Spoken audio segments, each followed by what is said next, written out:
फिर वो लोग बम बम है रही है, भोले बाबा के चिल्लाए चिलम पी रहे। ऐसा नहीं है, सबसे ज्यादा नशा होते हैं भोजन में, क्योंकि नशा का मतलब क्या है, जिसको खाने के बाद में तुरंत नींद आ जाए।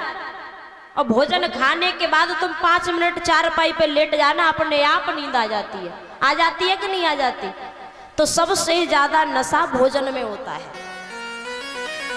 देवर्षि नारद ने मैया सुनीति से कहा कि हे देवी, प्रत्येक शाम को भोजन कम खाना, और एक समय वो आएगा कि तुम्हारे पति तुमसे मिलने के लिए अवश्य आएंगे।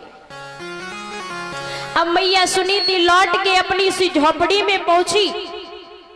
अब उस समय का इंतजार करने लगी कि वो समय कब आएगा जब मेरे स्वामी मेरे घर आएंगे। एक बार क्या हुआ,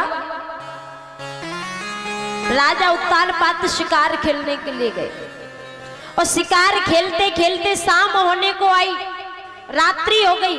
तो राजा उत्तानपाद सबसे पहले अपनी छोटी रानी के दरवाजे पर पहुंचे, किवारों को खटखटाते रहे। छोटी रानी इतनी गहरी निंद्रा में सो गई कि उसने ये नहीं देखा कि मेरे पति कब आए और कब चले गए। राजा उत्तानपाद को अपनी बड़ी रानी सुनीति की याद आ गई कि मेरी बड़ी रानी जब तक मैं भोजन नहीं खाता था तब तक ना तो भोजन पाती थी ना तो सोती थी। तो राजा उत्तानपाद अपनी बड़ी रानी सुनीति की झोपड़ी पर पहुंचे, किवार खटखटाए। बड़ी रानी समझ गई कि आज तो मेरे स्वामी मेरे घर आए हैं। रानी सुनीति ने कुंदी को खोला, टूटी सी चारपाई पड़ी हुई है, उस टूटी सी चारपाई पे अपने स्वामी को बिठा लिया। राजा उत्तानपाद को भूख लगी थी तो सूखी रोटियां रखी हुई थी, रानी ने एक थाली में परोस दी है। जब राजा उत्तानपाद वो सूखी रोटियां खाने लगे परीक्षित महाराज जी, तो राजा उत्तानपाद की आंखों से अश्रु बहने लगे, आंसू बहने लगे कि कहां मेरी रानी 56 प्रकार के भोजन खाया करती थी कि आज ऐसा समय है कि सूखी रोटियां खा के पेट पाल रही है। कहां मखमल के गद्दे पर सोती थी, इस टूटी सी चारपाई पे सोती है। कहां आलीशान महलों में रहती थी, इस झोपड़ी में जब पानी बरसता है ना तो वो झोपड़ी भी से पानी टपकता है। मेरी रानी को सर दुबकाने के लिए एक छत नहीं है। मैया सुनीति देखो कितनी हालत खराब है, फिर भी घर छोड़ के नहीं गई। मैया सीता पे दुख पड़ा, मैया सीता भी घर छोड़ के नहीं गई। क्या अपने पिता के यहाँ गई? नहीं गई। और आजकल की माताओं पर जब थोड़ा सा दुख पड़ जाए ना तो तलाक दे के अपने घर चली जाती, पियर चली जाती है। माताओं, अगर हमारे नसीब में भगवान ने दुख लिखा है तो 100% दुख झेलना पड़ेगा। अगर तुमने अपने पहले पति को छोड़ दिया तो याद रखना वो चीज तुम्हें दोबारा मिलने वाली नहीं है। वो कहते कि 2 रिश्ते कभी मिलते नहीं है, एक साथ भांवरे पड़ा हुआ पति और एक माँ की कोख से जन्म लिया हुआ भाई। ये 2 रिश्ते ऐसे होते भविष्य में एक ही बार मिलते हैं। तो इसलिए माताओं, दुख हो चाहे सुख हो, एक पत्नी का कर्तव्य होता है कि वो अपने पति के दुख में भी साथ दे और सुख में भी साथ दे। तुलसीदास जी ने लिखा है कि धीरज धर्म मित्र और नारी आपत काल परखियो चारी। मित्र और पत्नी की पहचान दुख में होती है। अगर पत्नी सुख में तो तुम्हारा साथ दे रही है और जब दुख आया तो छोड़ के भाग गई तो वो पत्नी नहीं है। वो पतिव्रता नारी नहीं है।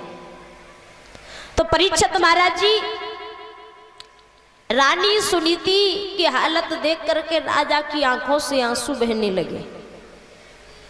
राजा उत्तानपाद ने वो पूरी रात्रि मैया सुनीति के साथ में व्यतीत की, तो उसी रात्रि के द्वारा मैया सुनीति के गर्भ में भगवान के भक्त ध्रुव का उदय हुआ। बोलिए गोविंद भगवान की।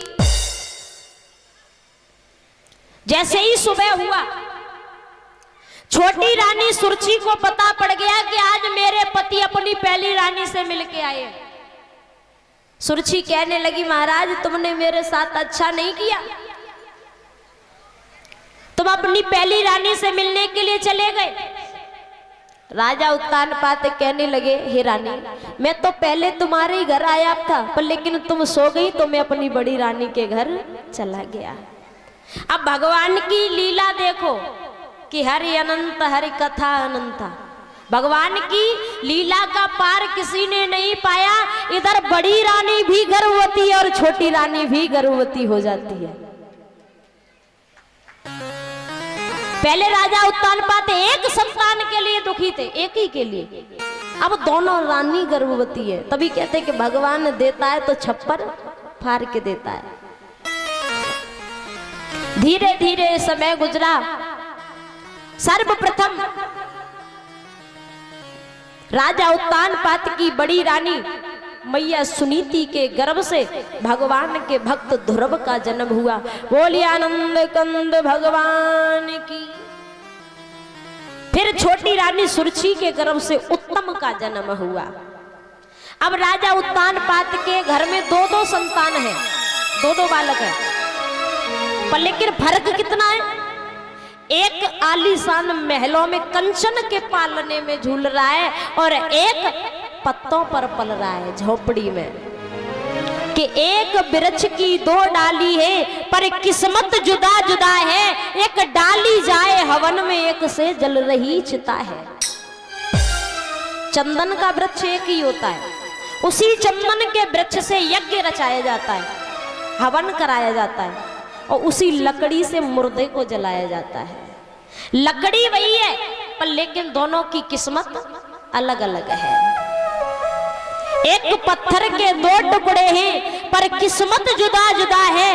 एक बन शंकर जी पूजते, एक सीढ़ी में लगा है। पत्थर एक ही होता है, उसी पत्थर की भगवान की मूर्ति बनाई जाती है जिसे हम सभी पूजते हैं, और वही पत्थर घर के जीने की सीढ़ियों में लगा होता है। तो पत्थर तो वही है पर लेकिन दोनों की किस्मत बदल गई। कि एक पिता के दो बच्चे ही पर किस्मत जुदा जुदा है। एक झूले पालने में, एक झोपड़ी में पला है, एक पत्तों पर पला है। धीरे धीरे समय गुजरा। जब ध्रुव 5 वर्ष के हो गए तो अपने छोटे भाई उत्तम के साथ में खेलते खेलते अपने पिता के दरबार में पहुंचे। जब राजा उत्तानपाद ने अपने बड़े पुत्र को देखा तो राज सिंहासन पर गोदी में बिठा लिया। जब गोदी में बिठाया तो परीक्षित महाराज जी वो क्या कहते हैं कि चुगल, चुगली करता है, इधर की उधर उधर की उधर, मामा माहिल। तो चुगल गांव गांव होते, हर गांव में चुगल होता है। और चुगल का काम क्या होता है? छज्जे की ईंट मोरी में लगवा दे, मोरी की ईंट छज्जे में लगवा दे, जहां लड़ाई ना हो वहां लड़ाई करवा दे। तो उस सभा में एक चुगल बैठा हुआ था और वो चुगल जाकर के रानी सुरची से कहता है कि हे रानी, मैं दरबार में देख करके आया हूं, राज सिंहासन पर बड़ी रानी का बेटा ध्रुव बैठा हुआ है महाराज की गोदी में। सुरची ने कुछ सोचा विचारा नहीं, सभा में गई, बेटा ध्रुव की बाहों को पकड़ के झटका मारा और कहा कि ये तेरा पिता नहीं है, तेरा पिता तो वन में रहता है, जाकर के अपने पिता को ढूंढ ले। बेटा ध्रुव रोने लगे हैं। रोता हुआ ध्रुव जब अपनी मां के पास आया, रानी सुनीति ने पूछा, मौसी गरीबनी के बेटा को किसने रुला दिया? हे लाला तुझे किसने मारा है? तो रो रो करके ध्रुव बोले हैं, और क्या बोले हैं कि रोई रोई कहीं धोरब महारा